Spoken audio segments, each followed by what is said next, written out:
Bienvenue dans cette nouvelle capsule portant sur le texte argumentatif. Dans cette capsule, on va s'intéresser à la structure d'une argumentation.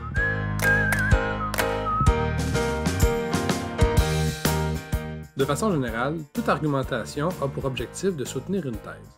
Cette thèse est soutenue par des arguments, qui seront à leur tour remis en question par une objection. Il faudra donc ensuite répondre à cette objection, soit par une réfutation simple, soit par une réfutation accompagnée d'une concession. Mais qu'on choisisse l'une ou l'autre de ces deux options, l'objectif est de contrer l'objection dans le but de réhabiliter l'argument, ce qui nous permet de soutenir notre thèse. Mais donc, qu'est-ce que c'est qu'un argument? De façon générale, un argument présente une raison qui permet d'établir la vérité de la thèse. Puisque la thèse est controversée, on doit s'appuyer sur une justification pour démontrer sa vérité. C'est le rôle de l'argument. Tout argument devrait répondre à la question suivante. Pourquoi devrait-on croire que la thèse est vraie? Dans un texte argumentatif, un argument doit être clairement nommé en une seule phrase. Cette phrase doit être ensuite expliquée. On y arrivera entre autres en formulant des clarifications de concepts, au moyen, par exemple, de définitions. Une fois que l'argument est clair, il faut ensuite le justifier, c'est-à-dire démontrer le lien qui existe entre notre argument et la thèse. Pourquoi est-ce que la vérité de mon argument démontre la vérité de la thèse? Dans un texte philosophique, un argument peut prendre plusieurs formes. La première, c'est une vérité générale à l'égard de laquelle la thèse constitue un cas plus particulier. Par exemple, supposons que je veux soutenir la thèse que je suis mortel, je pourrais apporter l'argument que tous les humains sont mortels. Donc, puisque tous les humains sont mortels, je peux en conclure que moi, qui est aussi un humain, je suis aussi mortel. Puisqu'une propriété est vraie pour tous les membres de l'espèce humaine, cette propriété est aussi vraie pour chaque individu appartenant à cette même espèce. Une autre forme possible d'argument, c'est l'examen de la nature d'un concept, d'un principe ou d'une règle. Au fond, c'est l'analyse conceptuelle. Par exemple, si je veux soutenir la thèse « on peut être libre, même en prison », je peux y arriver en clarifiant le sens du concept de liberté. Je peux donc dire « on peut être libre, même en prison », car la liberté est un état mental et elle ne dépend donc d'aucune condition extérieure. J'ai donc clarifié le sens de mon concept de liberté en disant qu'il ne dépend d'aucune condition extérieure. Et pourquoi est-ce qu'il ne dépend d'aucune condition extérieure? C'est parce que c'est un état mental. Une autre façon possible d'argumenter en philosophie, c'est faire un examen des origines ou des causes d'un phénomène. Donc, par exemple, si je veux soutenir l'idée que l'âme n'existe pas, je peux apporter comme argument que nous provenons d'une ovule ou d'un spermatozoïde et que les cellules ne peuvent produire une âme immatérielle. Donc, si je veux justifier une thèse qui est un jugement de fait, je vais m'appuyer sur d'autres croyances qui sont reconnues comme vraies. Par exemple, le fait qu'on provient d'une ovule et d'un spermatozoïde. Et en démontrant l'incompatibilité d'une origine matérielle avec une dimension immatérielle, je viens démontrer que l'âme ne peut pas exister. Donc ici, on est vraiment dans un contexte argumentatif et non pas simplement explicatif, parce qu'au fond, la thèse, c'est l'élément controversé. On s'appuie sur des causes qui sont jugées moins controversées, le fait qu'on provient d'une ovule et d'un spermatozoïde, pour démontrer une thèse qui, elle, est plus controversée, donc qui porte sur l'existence de l'âme. À la différence d'une explication qui, elle, aurait porté sur un phénomène non controversé et aurait recherché ses causes inconnues. On peut aussi argumenter en faisant un examen des conséquences d'une thèse. Par exemple, si je veux soutenir la thèse que nous devons mettre les criminels en prison, je pourrais évaluer quelles seraient les conséquences si on ne mettait pas les criminels en prison. Alors ici, je pourrais dire, nous devons mettre les criminels en prison, sinon les gens n'auraient pas peur de commettre des crimes et la vie en société ne serait donc pas possible. Donc, puisque la situation dans laquelle les criminels ne vont pas en prison n'est pas enviable, on démontre qu'il faut mettre les criminels en prison. Pour résumer, un argument philosophique n'est pas scientifique. Il ne dépend pas d'une expérimentation en laboratoire. Par exemple, quand je veux démontrer l'existence ou l'inexistence de l'âme, je ne vais pas simplement me référer à des expérimentations scientifiques, ce qui d'ailleurs est impossible concernant un objet comme l'âme. Je vais plutôt raisonner à partir d'autres croyances. Un argument philosophique n'est pas non plus technique. Il ne dépend pas de critères précis d'un domaine particulier.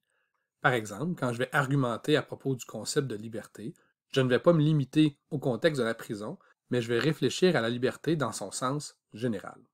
Un argument philosophique n'est pas non plus une simple collection de données. Par exemple, en philosophie, on est souvent dans le domaine des jugements de valeur, et pour des jugements de valeur, des jugements de fait ne peuvent pas suffire à leur justification. Finalement, un argument philosophique n'est pas une attitude. Il ne dépend pas d'un état émotif personnel. Des phrases comme je suis persuadé que, je crois sincèrement que, ou toute autre formule semblable, ne sont pas des raisons pour adhérer à une thèse. Ce sont des formules qui relèvent de la rhétorique, et la rhétorique ne devrait pas en elle-même servir de justification pour une argumentation. Donc, quelles sont les caractéristiques d'un argument philosophique? Tout d'abord, il est informé. Donc, bien qu'il ne repose pas exclusivement sur des faits ou sur des données scientifiques, il doit quand même tenir compte des connaissances actuelles. Par exemple, quand on réfléchit sur l'être humain, la théorie de l'évolution n'est pas à proprement parler philosophique, mais on doit tenir compte de cette connaissance scientifique quand on réfléchit philosophiquement sur l'être humain. Aussi, l'argument philosophique est théorique et doit avoir une portée universelle. Il repose sur des définitions, des règles, des principes. L'argument philosophique doit aussi être rationnel. Il doit respecter les règles de la logique et peut être vrai pour n'importe qui. Donc, il ne dépend pas d'une attitude subjective personnelle. Et finalement, un point très important, l'argument doit être moins controversé que la thèse. Puisque l'objectif de l'argument est de soutenir et donc de démontrer la vérité d'une thèse, il doit être plus facilement acceptable que la thèse elle-même. Et c'est pour cette raison que si un argument n'est pas pleinement crédible d'emblée, il doit être à son tour soutenu par des sous-arguments. Les sous-arguments démontreront donc la crédibilité de l'argument, et donc l'argument pourra démontrer la crédibilité de la thèse. Après avoir présenté un argument pour soutenir une thèse, il faut ensuite présenter une objection. L'objection est un argument qu'on apporte permettant de remettre en question la valeur de l'argument présenté pour soutenir la thèse. En présentant une objection, on démontre au lecteur qu'on est capable de considérer les points de vue opposés aux nôtres et éventuellement d'y répondre par la suite. Tout d'abord, l'objection doit être crédible et réfléchie, c'est-à-dire critique. Au fond, l'objection doit présenter un réel problème pour l'argument. Aussi, l'objection doit s'attaquer à l'argument qui est présenté pour soutenir la thèse. Dans le cas contraire, l'objection sera non pertinente. L'objection doit respecter les mêmes critères que n'importe quel argument. Au fond, une objection, c'est un argument contre un argument. Aussi, l'objection n'est pas l'occasion pour vous de changer de point de vue, mais plutôt de présenter un porte-parole d'un point de vue opposé au vôtre. L'objection devrait donc débuter par une formule telle que « certains diront », « certains s'opposeront à moi en disant que », et ainsi de suite. Une objection n'est donc pas un argument contre notre thèse ou pour une autre thèse. Pourquoi? C'est parce que la vérité d'une thèse dépend de l'argument qu'on apporte pour la soutenir. Si l'argument demeure valable, la thèse demeure valable elle aussi.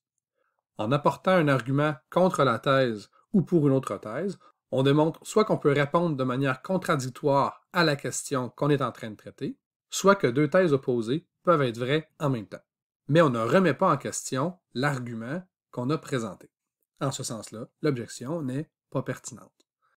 Comme une argumentation a pour objectif de soutenir la vérité d'une thèse, il faut répondre à l'objection qui est venue affaiblir notre point de vue.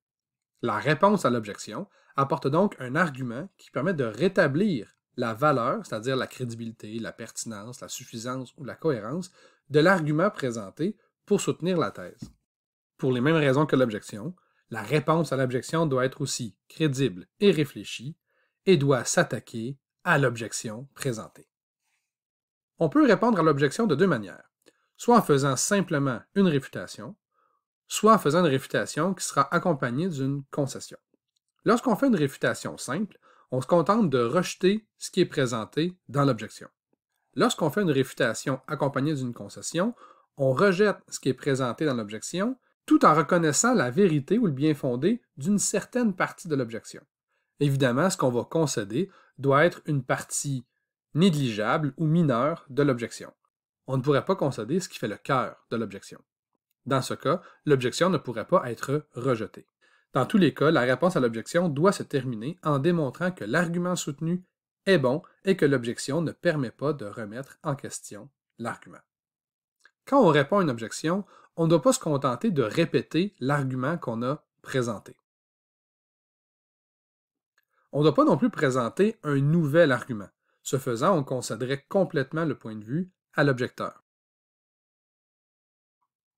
Finalement, on ne doit pas non plus changer notre thèse et donc produire un nouvel argument pour une nouvelle thèse. L'objectif d'un texte argumentatif, c'est de soutenir la vérité d'une thèse qui est présentée au départ. Donc l'objectif, c'est de contrer l'attaque formulée par l'objection, ce qui nous permet de réhabiliter notre argument et donc de soutenir notre thèse. C'est tout pour cette capsule vidéo. Merci beaucoup.